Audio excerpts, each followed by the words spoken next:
या अल्लाह। अब तो लड़ाई हर हाल में होगी। या अल्लाह मेरा बाजू। ओए अंधे, देख नहीं चल सकता? तेरी वजह से मुझे चोट लग जाती तो आज तो मैं तुझे जिंदा नहीं छोड़ूंगा। राम भाई मुझसे गलती हो गई, मुझे माफ कर दो। मेरे छोटे छोटे बच्चे हैं, मुझे बख्श दो। अब इस मरे हुए को और मैं क्या मारूं? चल दफा जा, आज के बाद मेरी नजरों के सामने मत आइयो।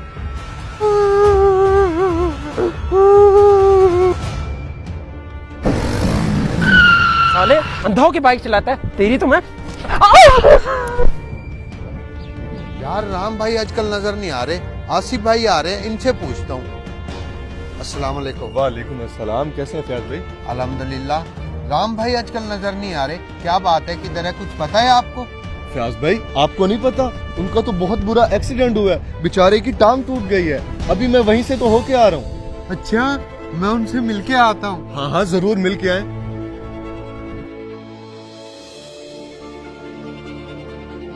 राम भाई। फियाज, तू यहाँ कैसे? मेरा मजाक उड़ाने आया है ना?